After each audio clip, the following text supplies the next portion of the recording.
Lettre 1. Sur la vigilance intérieure. De Marc Aurèle à Patricius Déodatus.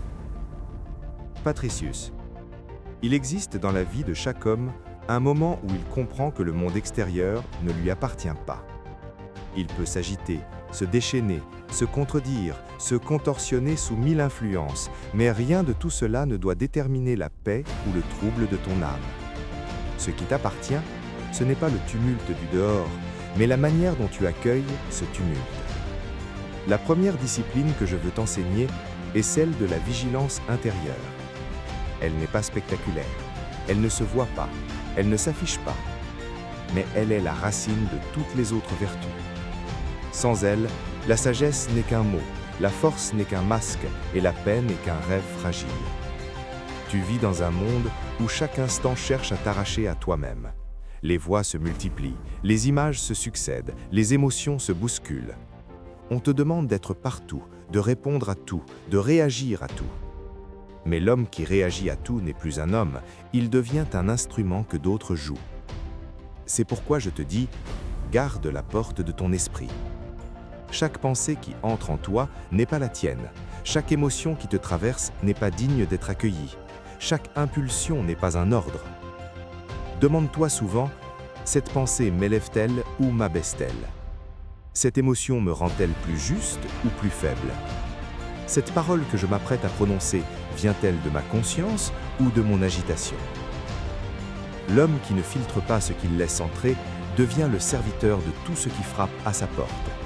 Il croit penser librement, mais il répète ce qu'il a entendu. Il croit ressentir avec sincérité, mais il imite les passions des foules. Il croit agir par volonté, mais il réagit par réflexe. La vigilance intérieure commence par un refus, le refus de laisser entrer n'importe quoi dans ton âme.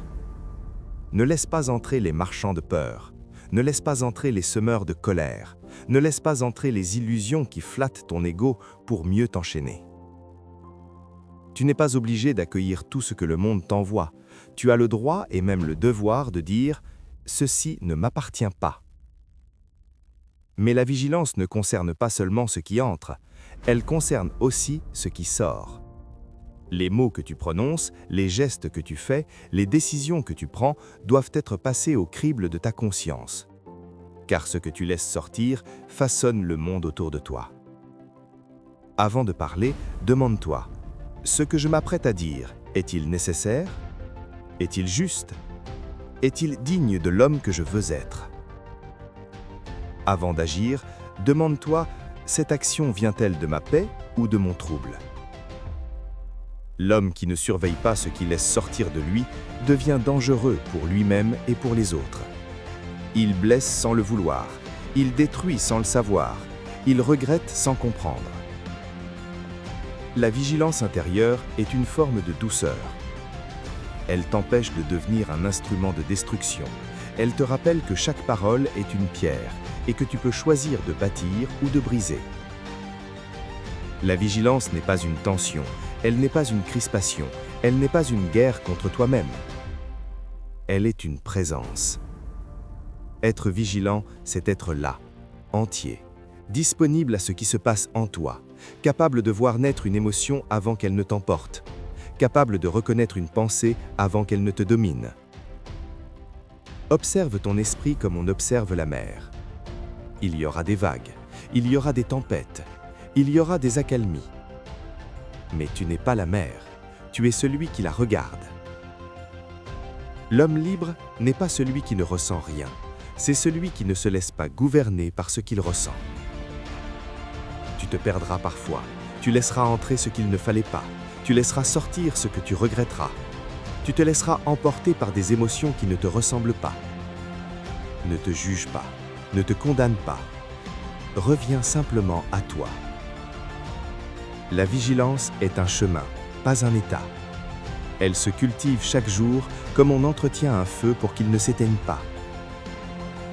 Demande-toi chaque soir, qu'ai-je laissé entrer aujourd'hui? Qu'ai-je laissé sortir? Ai-je été le maître ou le serviteur? Et si tu sens que tu as faibli, remercie-toi de l'avoir vu, car voir sa faiblesse est déjà une force.